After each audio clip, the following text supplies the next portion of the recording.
鮭出れない。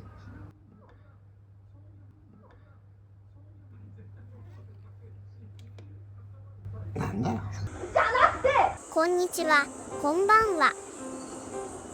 ごま鮭チャンネルのママです。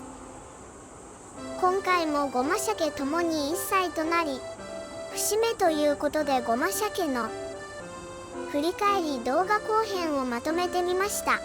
今回は世界一大きな大仏様で有名な茨城県牛久市の大きな大仏様の動画を織り交ぜながらごま塩と鮭の成長を見ていきましょう。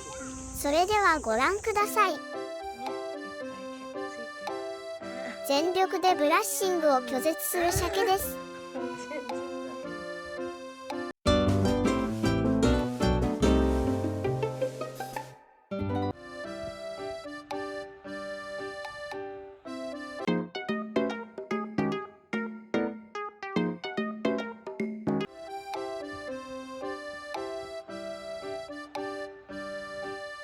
茨城県つくば市にありますキャットブリーダー澤部さんのお店 B クラブ猫店にてごま塩をシャンプーしてもらった時です。怖がりなごまなのでかなり心配でしたが、やはりプロの方々です。おとなしくやらせてくれていましたね。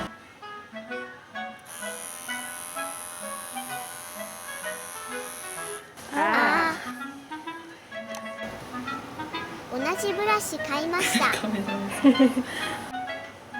お家じゃこんなにおとなしくないのに、可愛い店員さんだと外面が良いんですね。水に濡れるとこんなに細くなるんですね。こうやって見るとまだまだ顔が幼いですね。ちょこんとした立ち姿可愛いです。泡まみれになっております。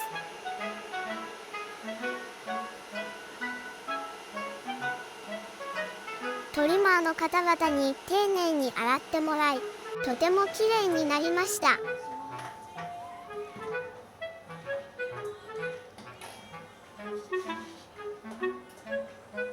おとなしいですね。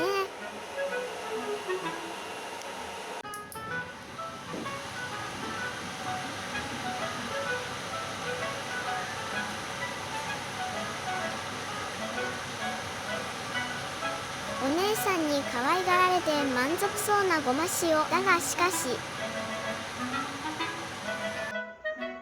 せっかくきれいになったのにシャーの洗礼を受けていました。お家でもシャンプーチャレンジしようと思います。1995年に青銅製立像で世界一高いとしてギネス世界記録に登録されたみたいです。最近どこ行っても海外旅行の方々が多くてびっくりですね。これはお家に来て5ヶ月目くらいです。とうとうごま塩が交尾の真似事をするようになりました。私も間近で見るのは初めてだったので、間違って本当に交尾してしまったらどうしようと不安になりました。鮭はまだそんなお年頃ではありませんので必死に抵抗していました。やめなさい。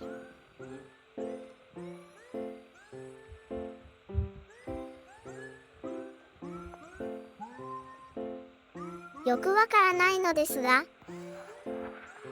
最後はプロレスして終わります。ごま塩が去勢手術をした時です。病院で渡されたカラーが大きすぎてとても動きづらそうでした。この時は麻酔が切れてから数時間経っていましたが、目の周りが充血していて痛々しく見えました。それにしても改めて思いますが、このエリザベスカラー大きすぎますよね。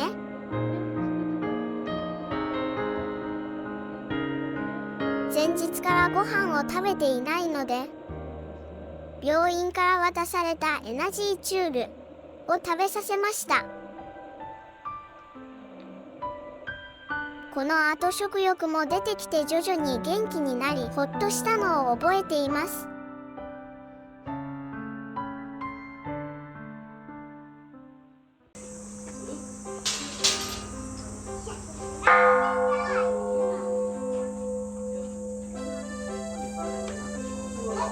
本当に大きい大仏様ですね。中華街にあるじゃん。あそこも結構まあまあ大きかったけど、全然比じゃないねこれ。あ、日本一の大航路って書いてある。ご利益がありますように。池の鯉が浅瀬に体を乗り上げて餌を要求していました。これはバイオレンス。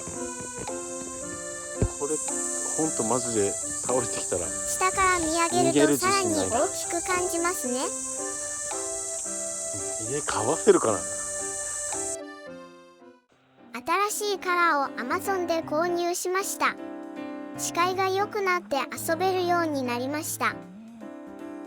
ただにゃんたまにトイレの砂が固着してしまい、バッシュ後もカチコチにコーティングされた状態でした。ベッドに入りたそうだったので一時的にカラーを外してあげた時、すごく嬉しそうにベッドの質感を確かめていました。ご機嫌でした。とっても可愛かったです。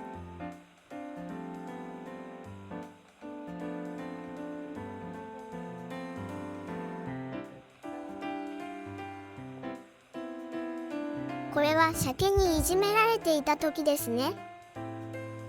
ここぞとばかりに鮭は弱点を攻撃をしていました。この子たちがお家に来てからは静かだったお家もいつの間にか賑やかになっていました。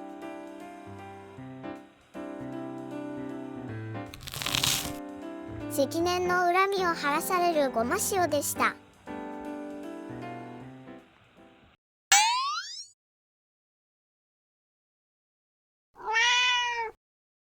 元気になったごまがおもちゃで暴れ回ることがありました。視界は悪いけど遊びたい気持ちが上回ってしまい、かなり激しく暴れていました。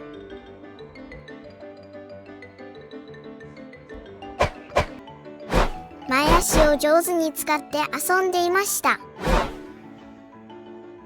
よくもまあカラーつけてこんなに激しく遊べるなと思いました。この時は首から落ちたのでびっくりしましたし、とても心配でした。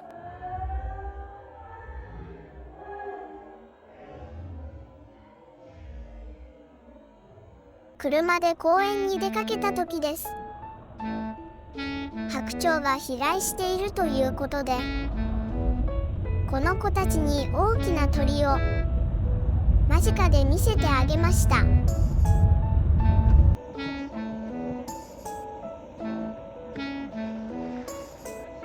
もちろんケース越しではありますが、キョロキョロと2匹とも夢中で白鳥を観察していました。いろんな場所に猫たちを連れて行ったら、猫たちは楽しいかなと思っていたのですが、そんな感じでもないので、病院以外はたまに外出させるくらいで良いのかなと猫たちを見ていて思いました。連れて行きたいのはこちら側の勝手な思いなんですよね。落ち着くお家が一番なんですよね。鮭ちゃんそうなんでしょ。ある時は留守番をしてもらって、帰ってきたらずっと遊んで攻撃を長時間付き合わされることもありました。私の洋服の首紐でじゃれて楽しそうに遊んでいました。寂しかったのですね。たくさん遊んで楽しかったね。境内でお猿のショーをやっているみたいで見に行きました。残念ながらお見せすることはできません。ですが演目終了後の挨拶の様子です。お猿さんの手って温かくてとても柔らかいんですね。乾いてとてもクオリティの高いステージでした。お家に来て半年くらいです。蛇のおもちゃを買ってきて試してみました。くねくね具合がすごくて怖かったです。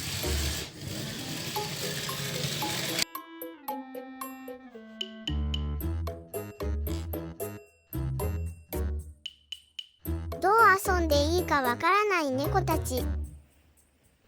ただの怪しいおもちゃでしかなかったみたいですね。思ったほど遊んでくれなかった。残念。キャットウォークを取り付けた時ですね。高さにこだわって取り付けたのですが、猫たちにはちょうど良かったのか、すぐに飛び乗ってくれました。素材などの匂いも確認してもらい、匂い検査も通ったので安心しました。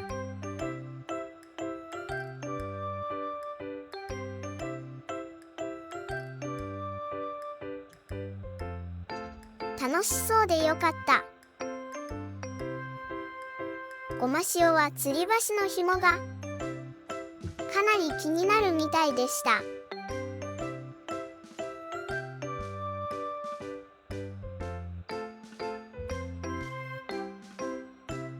激しい猫パンチです。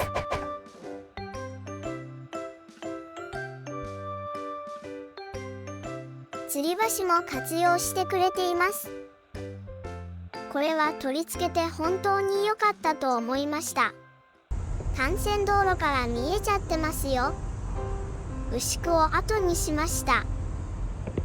次に石岡市の日立風土記農家に行きました。ここにも日本一のものがあると聞いてきました。それは獅子頭です。これはちょっと大きいですね。なんと言ったらいいのか分かりません。鮭に発情期が来た時ですね。辛そうな鳴き声で鳴くので、初めはどこか悪いのかなと思っていました。この時期はこんな甘えた感じですが、普段は自分から甘えに来るタイプではないのでびっくりしました。コロコロして可愛いのでずっとこんな感じも良いですね。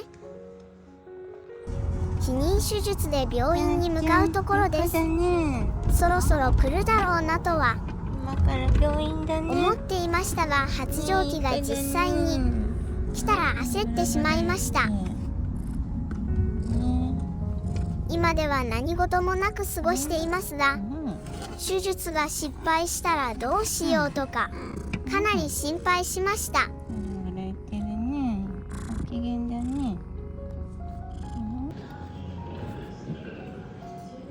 病院でもおとなしくできていました。手術2日後のお迎え時です。お腹の傷跡が痛いのか足は広げています。手術当日も麻酔が切れた頃、面会に行きました。うずくまって寝ていたのですが、私の声に気づき目で挨拶してくれました。鮭のそんな姿を見て少し涙が出ました。ごま塩の去勢手術の時もそうですが、世の猫ちゃんたちも通るであろう道で大したことではないのでしょうが、私にとってはとても大きな出来事でした。私一人ができることには限りがあります。だからこそこの子たちを大事にしていきたいと改めて強く思いました。もう私たちは立派な家族です。これからもよろしくね。痛くない？大丈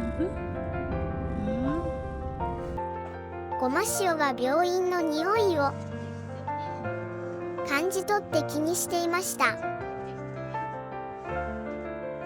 ウェアになれないのかきついのかよくわかりませんが、急に後ろ歩きで移動していました。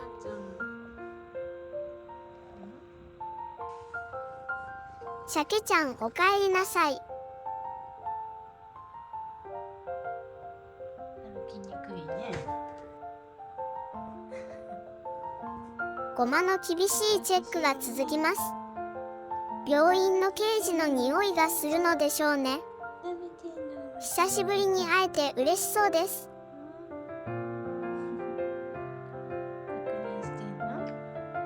日を追うごとに元気になって、ウェアにも慣れ自由に動けるようになりました。